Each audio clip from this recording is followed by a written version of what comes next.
pada saat penulisan buku ini. Tidak lupa juga kepada rekan sesama narasumber, Pak Sutejo. Dan lupa lagi nanti Pak Sutejo, Bapak dan Ibu sekalian, izinkan saya menyampaikan beberapa hal yang mungkin cukup penting untuk kita diskusikan. Namun demikian, ini adalah sebuah gagasan. Nanti saya akan sedikit paparkan apa yang menjadi praktek dan apa yang seharusnya menjadi gagasan ke depannya.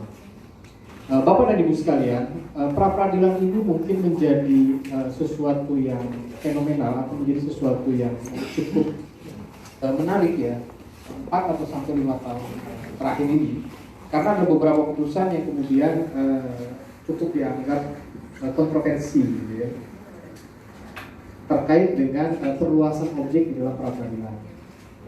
Namun demikian, saya sebetulnya tidak begitu tertarik terhadap objek pra-peradilan, meskipun putusan MK sekarang sudah membolehkan gitu ya, bahwa penetapan tersangka, penggeledahan, penyitaan itu menjadi objek pra-peradilan. Saya justru lebih tertarik terkait dengan hukum acaranya. Bahkan mungkin tidak banyak teman-teman kita ataupun ya kita sendiri memperhatikan sebetulnya pra-peradilan ini spesies perkara apa sih? Ada yang mengatakan pra-peradilan ini adalah perkara pidana, ada yang mengatakan perkara perdata, ada juga yang mengatakan ini adalah kuasi antara pidana dengan pidana. It's okay, nggak ada masalah bagi saya kalau terkait dengan masalah ini. Namun yang menjadi pertanyaan besarnya adalah apakah boleh hukum acara di dalam penyelenggaraan peradilan itu diambil dari sini sebagian, diambil dari sini sebagian. Contoh misalnya, kalau kita melihat yurisdiksi atau melihat kompetensi relatif, maka pra-peradilan ini seakan-akan seperti perkara perdata. Diajukan ke tempat kediaman pemohon, diajukan ke tempat domisili pemohon. Itu hampir sama dengan asas aktor sequitur per rei di dalam termohon ya, di dalam pasal 118 saja. Kemudian juga pemanggilan. Kalau kita melihat pemanggilan juga dilakukan oleh jurusita. Seakan-akan ini menerapkan pasal 390, 388 aja yang memanggil jurusita. Tapi di sebagian lain juga digunakan hukum acara pidana. Misalnya penunjukan hakim dengan hakim tunggal itu menggunakan pasal 78 ayat 2. Kemudian acaranya dilakukan secara cepat 7 hari, hakim harus menjatuhkan putusan, itu digunakan pasal 82 ayat 1 huruf C. Artinya di situ ada hukum acara yang diambil dari acara pidana, ada juga hukum yang diambil dari acara perdata. Walaupun tidak secara tegas disebutkan pasal IR-nya, tetapi asas yang digunakan atau asas yang terkandung di situ semata-mata adalah asas hukum acara perdata. Kemudian eksekusi. Kalau kita berbicara eksekusi, seharusnya kalau hukum acara pidana seharusnya yang menjadi wewenang eksekutor itu adalah jaksa.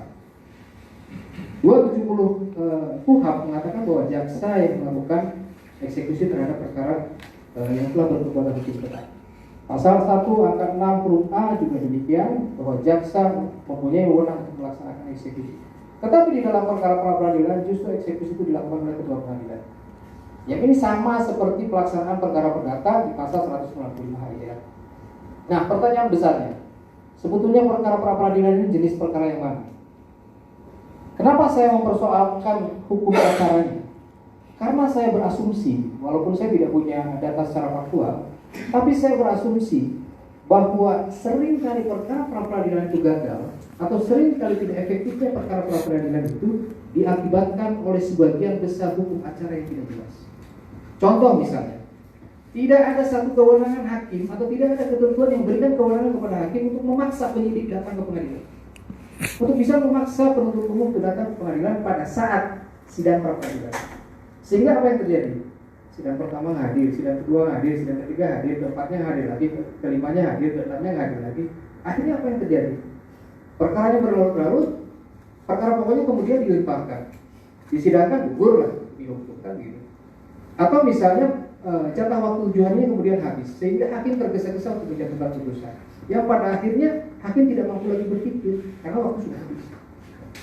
Jadi saya selalu berpikir bahwa 38 tahun ini kita sudah abai dengan hukum acara pra-peradilan.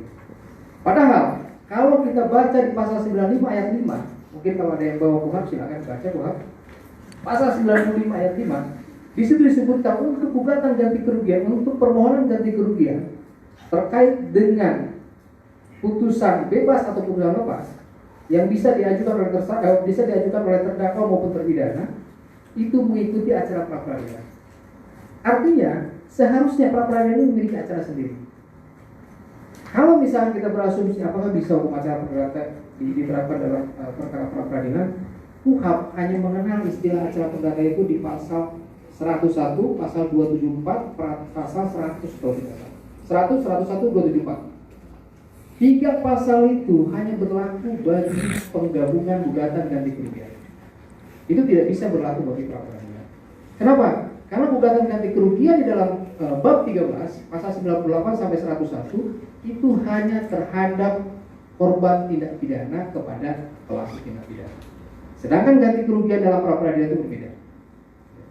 Makanya kemudian saya membuat satu pertanyaan besar. Sebenarnya perkara pra peradilan itu perkara apa? Ada beberapa argumentasi yang kemudian mendasari saya untuk membangun sebuah kesimpulan. Pertama, pra peradilan itu didaftarkan di register di Kementerian Pidana. Diberikan kode perkara PIPRA, bukan PDT-PRA. Kemudian dia ada di dalam hukum acara pidana, KUHP. Dia ada di bab 10, bagian ke-1, yang bagian kedua, bagian ketiga, bagian keempatnya itu adalah kewenangan pengadilan negeri, pengadilan tinggi, Mahkamah Agung. Sehingga asumsi saya bahwa pra peradilan itu adalah murni perkara pidana, bukan perkara perdata. Karena bab 10, bagian pertama, bagian kedua, bagian ketiga, bagian keempat itu dia segaris atau satu linear. Pra peradilan sebagai pemeriksaan pendahuluan, pengadilan negeri, pengadilan tinggi, Mahkamah Agung. Dari sistematika penempatan posisinya saja itu sudah memberikan kesan bahwa pra peradilan itu sebetulnya dia berada dalam satu paket dengan perkara pokok, sehingga dia harus menjadi perkara pidana. Namun pertanyaan, apakah pra peradilan itu mengadili perbuatan pidana? Pertanyaannya kemudian berlanjut, apakah perkara pidana itu hanya mengadili perbuatan pidana saja? Saya pikir tidak. Kenapa?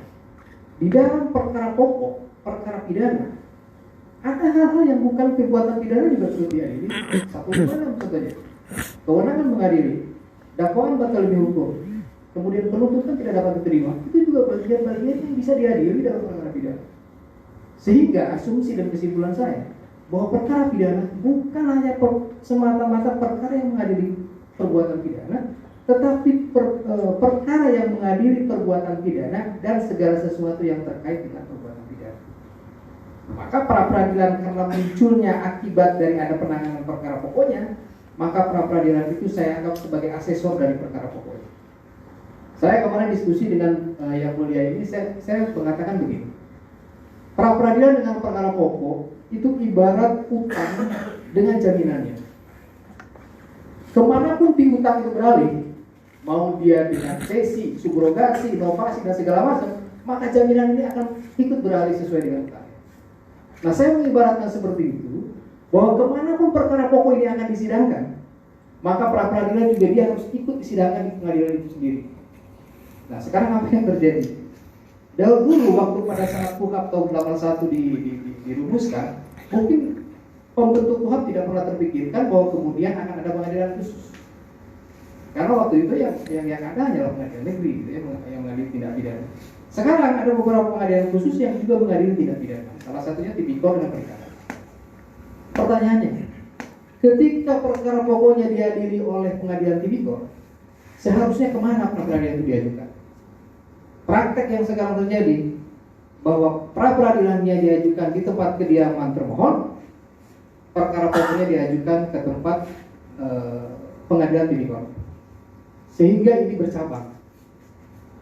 Saya mengira bahwa ketika itu berbeda antara pra peradilan dengan perkara pokoknya, maka pra peradilan ini sudah kehilangan fungsinya sebagai kontrol horizontal. Pra peradilan ini kan sebagai pemeriksaan pendahuluan sekaligus sebagai kontrol horizontal. Di mana logika yang tidak masuk akalnya? Ketika asas yang berlaku di dalam pra peradilan bahwa ketika perkara pokoknya mulai disidangkan, mulai diperiksa, maka pra peradilannya gugur demi hukum. Ini menjadi tidak logis ketika pra peradilan berbeda pengadilan yang menyidangkan. Kalau di Jakarta mungkin tidak terlalu ekstrim ya. Karena pengadilan perkara pokoknya Jakarta Pusat, pengadilan untuk pra peradilan Jakarta Selatan biasanya gitu kan, karena Kejaksaan Agung dengan KPK itu dari Jakarta Selatan. Tapi kalau di daerah coba, bisa saja pengadilan yang mengadili perkara pokoknya di Tanjung Karang, misalnya kalau saya ibaratkan Lampung, pra peradilan diadili di Liwa. Kalau misalkan perkara pokoknya disidangkan di pengadilan negeri Tanjung Karang, bagaimana mekanisme cara memberitahukan kepada pengadilan Liwa bahwa itu sudah diperiksa? Apa boleh melalui telepon kemudian ketua pengadilan kepada ketua pengadilan Liwa, mohon maaf Pak Ketua, ini sudah mulai disidangkan. Kemudian hakim pra peradilannya memutus menimbang bahwa berdasarkan telepon dari ketua pengadilan kemudian diputuskan gugur. Saya rasakan tidak logis. Sehingga saya selalu berpikir bahwa dimanapun perkara pokok itu disidangkan, maka disitulah seharusnya pra peradilan itu disidangkan. Sehingga kalau perkara pokoknya masuk, perkara pokoknya disidangkan, maka fakta notoir hakim yang menyidangkan pra peradilan itu harus dianggap tahu. Karena satu pengadilan itu kan satu tubuh. Dia tidak bisa beranggapan bahwa dia tidak tahu. Tetapi kalau berbeda pengadilan, kalau saya hakim pra peradilannya, saya masih punya hak untuk mengatakan saya kan tak tahu kalau perkara pokoknya sudah disidangkan. Udah Pak, kan di media sosial bisa dilihat bagaimana cara menyampaikannya di depan persidangan. Bagaimana cara memasukkan informasi itu ke dalam pertimbangan putusan. Tidak ada mekanismenya. Kemarin yang terjadi waktu perkara pra peradilan Setnyap yang jilid kedua. Apa yang terjadi? Petugas dari pengadilan Jakarta Selatan standby di Jakarta Pusat. Tungguin dari pagi ini. Begitu disidangkan langsung kabari sana putus gugur sana. Nah, ini kan tidak lucu gitu ya. Jadi ada hal-hal yang selama 38 tahun kita tidak pernah terpikirkan. Padahal sebetulnya kalau saya boleh berasumsi, kegagalan ataupun ketidakefektifan pra peradilan itu bukan semata-mata disebabkan oleh objek, tetapi disebabkan oleh hukum acara yang tidak jelas. Nah, sekarang saya bertanya gitu ya.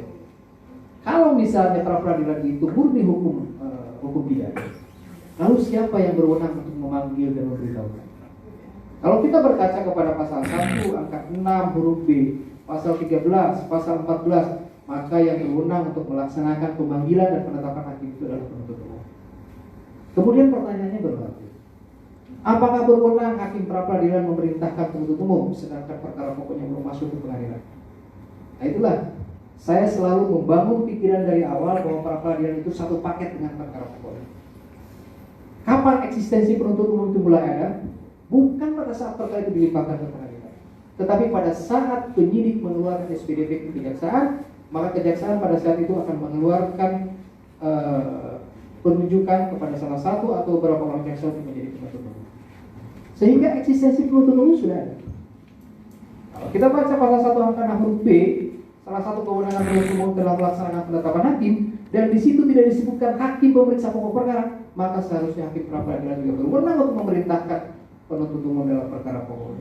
Karena kita mendasari pemikiran bahwa pra peradilan dengan perkara pokok itu satu paket yang tidak bisa dipisahkan. Kemudian beban pembuktian ini juga sering menjadi bias karena selama ini dalam praktek beban pembuktian di dalam pra peradilan itu mengikuti tata cara pembuktian dalam perkara perdata.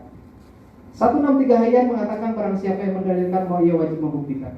Pertanyaannya, apakah adil dalam perkara peradilan seperti itu diterapkan? Coba kita bayangkan, kalau dalam perkara perdata itu dua-duanya dalam keadaan bebas, dua-duanya tidak dalam keadaan terkekang. Kalau dalam pra peradilan, tersangka mungkin saja dia ditahan, mungkin saja dia ditangkap, mungkin saja dia dalam posisi disita dan sebagainya barangnya. Dia harus melawan penyidik dengan penuntut umum yang dengan segala kewenangannya, dengan segala keluasaannya, dengan segala kebebasannya. Yang harus membuktikan adalah si pemohon yang dalam kondisi dia sedang ditahan. Sedangkan penyidik dan penuntut umum dengan segala kewenangan dia cukup bertahan saja. Tidak adil. Makanya saya selalu berpikir seharusnya beban pembuktian nggak bisa seperti itu. Dalam perkara pra peradilan itu saya punya gagasan seharusnya beban pembuktian yang diberlakukan adalah pembuktian terbalik secara terbatas. Bagaimana caranya? Ketika ada permohonan pra peradilan, maka penyidik dan penuntut umum wajib membuktikan bahwa upaya paksa yang dilakukannya adalah sah, bukan sebaliknya. Karena dalam praktek kita terjebak bahwa yang harus dibuktikan itu justru perbuatan negatifnya. Contoh misalnya, ada permohonan pra peradilan ke pengadilan terkait dengan sah dan tidaknya penahanan. Yang harus dibuktikan itu adalah penahanan tidak sah. Ya sulitlah penahanan tidak sah, perbuatan negatif. Yang harus dibuktikan itu seharusnya sebaliknya, bahwa penyidik harus membuktikan bahwa penahanan yang dilakukan itu sah. Contoh misalnya, penetapan tersangka dianggap tidak pernah memeriksa saksi. Bagaimana membuktikan bahwa saksi tidak pernah diperiksa? Susah. Yang bisa dibuktikan itu bahwa saksi pernah diperiksa, ada berita acaranya. Makanya sekarang menjadi terbalik di dalam proses pembuktian pra peradilan. Kemudian yang kedua, jika penerapan pembuktian itu dibebankan secara pembuktian terbalik secara terbatas, maka akan ada daya paksa bagi hakim ketika penuntut umum atau penyidik pada saat dipanggil dalam pemeriksaan sidang pra peradilan dia tidak hadir. Kalau dia tidak hadir, sedangkan beban pembuktian ada di pundaknya, maka hakim bisa menyatakan bahwa pra peradilan tindakan upaya paksanya itu tidak sah karena dia tidak melaksanakan haknya untuk membuktikan bahwa upaya hukumnya itu sah, sehingga ada daya paksa. Kalau sekarang sama sekali tidak ada daya paksa, karena yang harus membuktikan itu si pemohon sendiri. Termohon tinggal ongkang-ongkang saja, silakan kamu buktikan. Padahal surat segala macam itu kan dipegang penyidik. Nah, ini ada kesulitan-kesulitan di dalam prakteknya sehingga pra peradilan ini menjadi tidak efektif. Gitu ya. Nah, saya tidak mewakili kepentingan mungkin penasihat hukum dan sebagainya. Maka saya juga sebetulnya meminta juga ada penegak hukum yang lain gitu ya, ada penuntut umum, ada penyidik, biar kita sharing itu secara berimbang. Tidak terkesan saya dalam posisi seperti seperti tersangka gitu, tidak. Tetapi saya merasakan bahwa di sini itu ada proporsi yang tidak seimbang. Di satu sisi beban pembuktian harus dibebankan justru kepada orang yang dia memiliki beban yang tidak leluasa. Sudah ditahan, kemudian juga dia dalam penguasaan penyidik, begitu dia mengajukan pra peradilan gampang penyidik. Pokoknya kamu cabut perkaranya, kalau enggak saya nanti persulit kamu di dalam prosesnya. Kan sebab mudah waktu. Nah, sehingga ada hal-hal yang mungkin perlu kita pikirkan kembali supaya amanat yang diberikan oleh pembentuk KUHP bahwa KUHP ini menjamin hak asasi manusia itu betul-betul bisa didapatkan oleh pencari keadilan tentunya. Ya. Tapi juga seperti yang mulia tadi sampaikan bahwa sekarang ini kan selalu banyak yang berpikiran bahwa pra peradilan ini bisa menghentikan perkaranya, gitu. bisa menuntaskan, tidak bisa diajukan kembali. Padahal sebetulnya tidak. Setiap putusan pra peradilan itu hanya menyangkut terkait dengan formalitas saja. Substansi perkaranya, perbuatan pidananya sama sekali tidak diambil, sehingga dia tidak mengandung revisi. Kapan saja penyidik dia memiliki bukti baru, kapan saja penyidik dia mendapatkan argumen baru, dia bisa mengajukan kembali dengan penyidikan yang baru. Mungkin saya pikir nanti pasti juga bisa waktu. Saya pikir kembalikan dulu dan nanti biar diskusinya lebih menarik. Terima kasih. Terima kasih Pak Wimanto atas paparannya. Dan jika nanti para hadirin semua ingin mengetahui lebih dalam terkait kajiannya, bisa ada bukunya di depan ruangan ini untuk bisa dapat memiliki. Dan selanjutnya materi selanjutnya